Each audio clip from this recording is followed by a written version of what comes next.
အားလုံးပဲမင်္ဂလာပါ။ No Limit Channel ကနေပြန်လည်ကြိုဆိုပါရစေ။ဒီကနေ့ကျွန်တော်မျှဝေပေးသွားမယ့်အကြောင်းအရာလေးကတော့စနွင်းရဲ့အကျိုးအာနိသင်73မျိုးအကြောင်းပဲဖြစ်ပါတယ်။စနွင်းအောင်ဆိုရင်အိမ်တိုင်းရဲ့မိဖို့ကြောင့်မှာ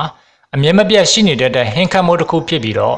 ကျွန်တော်တို့တွေနေ့စဉ်စားသုံးနေကြတဲ့ဟင်းလျာတွေထဲမှာလည်းအများအပြားထည့်သွင်းချက်ပြုတ်တတ်ကြတဲ့ဟင်းခတ်မှုတစ်မျိုးလည်းဖြစ်ပါတယ်။ဒါကြောင့်ကျွန်တော်တို့တွေနေ့တိုင်းနေ့ပါဆိုသလိုအသုံးပြုနေတဲ့စနွင်းအောင်ဆိုရင်ကျွန်တော်တို့ခန္ဓာကိုယ်အတွက်ဘလို့အကျိုးကျေးဇူးတွေပေးစွမ်းနိုင်တယ်ဆိုတာကိုကျွန်တော်တို့တွေလေ့လာကြည့်လိုက်ရအောင်။နံပါတ်1သွားများကိုဖြူစင်စေခြင်းစနွင်းမုတ်ကိုအသုံးပြုပြီးသွားများကိုဖြူစင်အောင်ပြုလုပ်ပေးလို့ရပါတယ်။သွားတိုက်တန်ကိုရည်နှင်းပြီးဆွဆွအောင်ပြုလုပ်ပေးပြီးရင်စနွင်းမုတ်အနှဲငယ်တုတ်ပေးပြီးပုံမှန်အတိုင်းသွားတိုက်ပေးရပါမယ်။3မိနစ်ခန့်သွားတိုက်ပေးပြီးရင်ပလုတ်ကျင်းပေးပြီးတော့ပုံမှန်အတိုင်းသွားတိုက်စေနဲ့ထပ်ပြီးတော့သွားတိုက်ပေးခြင်းအပြင်သွားများကိုဖြူစင်စေတယ်လို့သိရှိရပါတယ်။နံပါတ်2အုံနောက်လုံးဆောင်ချက်ကိုတိုးမြင့်ပေးခြင်းစနွင်းမုတ်လက်ဖက်ရည်စွန်းတစ်ဝက်င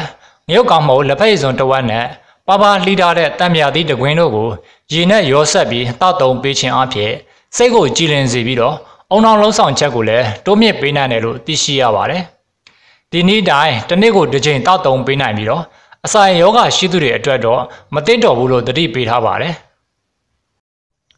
နံပါတ်3ကိုခံအားကောင်းစေခြင်းစနွင်းမုတ်ကိုစားသုံးပေးခြင်းဟာကိုခံစွမ်းအားစနစ်ကိုတိုးမြင့်ပေးနိုင်ပြီးတော့အစာချေလမ်းကြောင်းတစ်လျှောက်ကိုတက်ဆင့်ပေးပြီးအစာရောဂါတွေကိုလည်းကုသပေးနိုင်စွမ်းရှိတယ်လို့သိရှိရပါတယ်။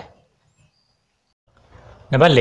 အဆင့်မြင့်ရောင်ရမ်းခြင်းကိုတတ်တာစေခြင်းစနွင်းမုတ်မှာဇီဝဓာတ်ကိုထောက်ကူအားပေးတဲ့ခရိုကမင်ဆိုတဲ့ drug ပေါင်းတွေအထူးကျွတ်သွားပြီးတော့အဲ့ဒီ drug ပေါင်းဟာကြွက်သားနာကျင်မှုတွေကိုရော့ပါတတ်တာစေပြီးအဆင့်မြင့်ရောင်ရမ်းခြင်းကိုကာကွယ်ပေးနိုင်ပြီးတော့အလွန်အားကောင်းတဲ့အန်တီအောက်ဆီဒန့်တစ်မျိုးလည်းဖြစ်ပါတယ်။စနွင်းမုတ်ဟာအဆင့်မြင့်ရောင်ရမ်းခြင်းတွေကိုကုသပေးနိုင်စွမ်းရှိပါတယ်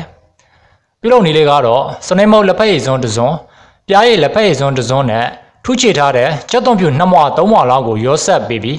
းနာကျင်နေတဲ့အဆင့်နေရာတွေကိုအသားထဲဆဲဝင်အောင်ဖြည်းဖြည်းချင်းပေါ့လိမ်ပေးပြီး15မိနစ်ခန့်ထားပေးရပါမယ်။နှစ်ပတ်တိနေ့စဉ်ရက်ဆက်ပြုလုပ်ပေးခြင်းအပြင်အဆင့်မြင့်နာကျင်ရောင်ရမ်းခြင်းတွေကိုတိတိတတ်တာပျောက်ကင်းစေတယ်လို့သိရှိရပါတယ်။နောက်ထပ်နည်းလမ်းတစ်ခုကတော့စားတစားနဲ့စနွင်းနှစ်စားတို့ကိုရေနှမ်းငယ်နဲ့ရောဆက်ပေးပြီးနာကျင်နေတဲ့အဆင့်နေရာတွေကိုလိမ်ပေးပြီးမိနစ်20ခန့်ထားပေးရပါမယ်။ဒီနည်းလမ်းအတိုင်းနေ့စဉ်ပြုလုပ်ပေးခြင်းအပြင်အဆင့်မြင့်နာကျင်ကြိုက်ခဲခြင်းတွေကိုတတ်တာပျောက်ကင်းစေတယ်လို့သိရှိရပါတယ်။နံပါတ်5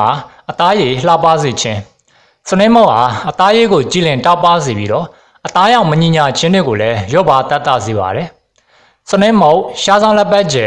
နွားနို့နှင်းစည်းရည်နဲ့ပြားရည်တို့ကိုဇာတူရောဆက်ပြီးမျက်နှာတိတ်ပြီးစားမျက်နှာပေါ်ကိုလိမ့်ပေးပြီးမိနစ်20ခန့်ထားပေးပြီးရင်ရည်နွေးနဲ့ပြန်လည်ဆေးကြောပေးရပါမယ်။ဒီနေ့တိုင်းတစ်လကိုတစ်ချိန်ပြုလုပ်ပေးခြင်းအပြင်အမြဲတမ်းနှုတ်ပြကျန်းမာတဲ့အသားရည်ကိုရရှိပိုင်ဆိုင်စေပါတယ်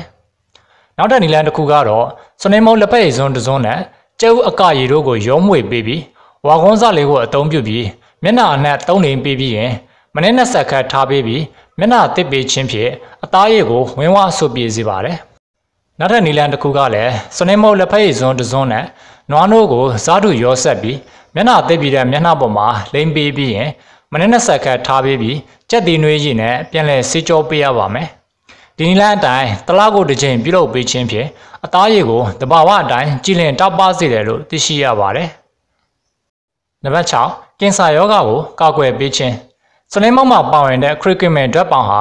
ကင်ဆာရောဂါတွေကိုတိုက်ဖြတ်ပေးရမှာလည်းအရေးပါပါတယ်။ဒါကြောင့်စနွင်းမုတ်ကိုစားသုံးပေးခြင်းဟာလည်းကင်ဆာရောဂါတွေကိုကာကွယ်ပေးနိုင်စွမ်းရှိတယ်လို့သိရှိရပါတယ်။နံပါတ်9ဝက်ချက်များကိုကုသပေးခြင်းစနွင်းမုတ်ဟာဝက်ချက်တွေကိုကုသပေးနိုင်တဲ့အစမ်းသွက်တိပါရှိနေတာကြောင့်စနွင်းမုတ်ကိုအသုံးပြုပြီးဝက်ချက်တွေကိုကုသပေးနိုင်တဲ့နည်းလမ်းတွေများစွာရှိနေပါတယ်။ပထမနည်းလမ်းကတော့ပြားရည်ထမင်းစားစွန်းတစ်စွန်းနဲ့စနွင်းမုတ်လက်ဖက်ရည်စွန်းတစ်စွန်းတို့ကိုရောဆက်ပေးပြီးမျက်နှာသစ်စေဖြစ်ပေါ့လိမ်ပေးပြီးရင်ကြက်သီးနွေးရည်နဲ့ဆေးကြောပေးရပါမယ်။ဒုတိယနည်းလမ်းကတော့စနွင်းမုတ်နဲ့ဆန်မုတ်ကိုတမအောင်ရောမှွေပြီးပြားရည်စစ်အနှဲငယ်ထည့်ပေးပြီးရင်ဆေးပြည့်နေအောင်ထပ်မှွေပေးရပါမယ်။ပြီးလို့ရှိရင်မျက်နှာသစ်ပေးပြီးတော့ချောင်းအောင်တုပ်ပြီးရင်မျက်နှာနဲ့လက်ပင်ကိုခပ်ပါပါလေးလိမ်ပြီး6တဲ့အထိထားပြီးတော့ရည်နဲ့ဆေးကြောပေးရပါမယ်။ဒီနည်းလမ်းအတိုင်းနှစ်ပတ်တစ်ကြိမ်ပြုလုပ်ပေးခြင်းဖြင့်ဝက်ချန်နဲ့အမာရော့တွေကိုရော့ပါတတ်တာစေပါတယ်။ တတိယနီလန်ကတော့ရှားဆောင်လက်ပတ်ကျဲလက်ဖက်ရည်စွန်းတစ်စွန်းနဲ့စွန်နေမုတ်လက်ဖက်ရည်စွန်း၄ပုံတစ်ပုံလောက်ကိုရောဆက်ပေးပြီးတော့ဝက်ချန်ဖြစ်တဲ့နေရာတွေကိုလိမ့်ပေးပြီးရင်15မိနစ်ခန့်ထားပေးပြီးရေနဲ့ဆေးကြောပေးရပါမယ်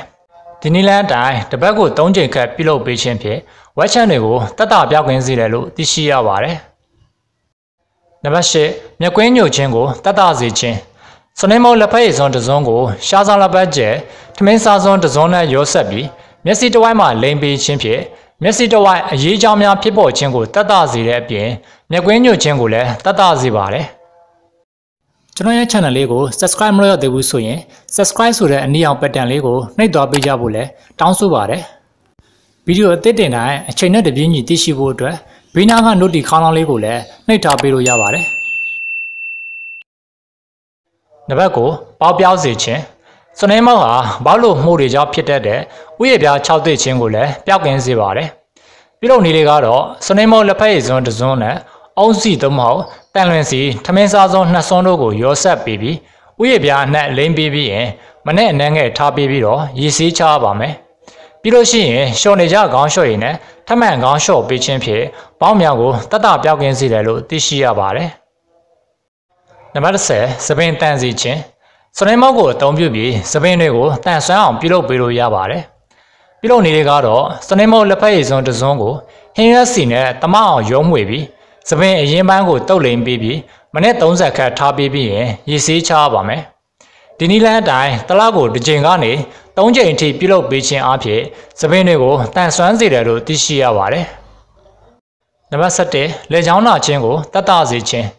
စွန်နေမောက်လက်ဖက်ရည်စွန်းတစ်ဝက်နဲ့စားလက်ဖက်ရည်စွန်းတစ်ဝက်တို့ကိုရေနွေးပူပူနဲ့ရောဆက်ပြီးတစ်နေ့3ကြိမ်ပလုတ်ကျင်းပေးခြင်းဖြင့်လက်ချောင်းနာခြင်းကိုထိထိရောက်ရောက်တက်တာပြောက်ကင်းစေတယ်လို့သိရှိရပါတယ်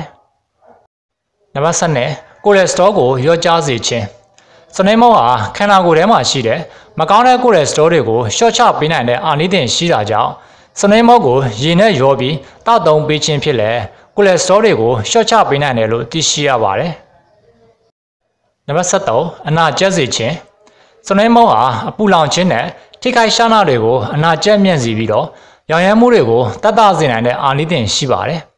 အပူလောင်ခြင်းနဲ့ထိခိုက်ရှားနာတွေဖြစ်တဲ့အခါ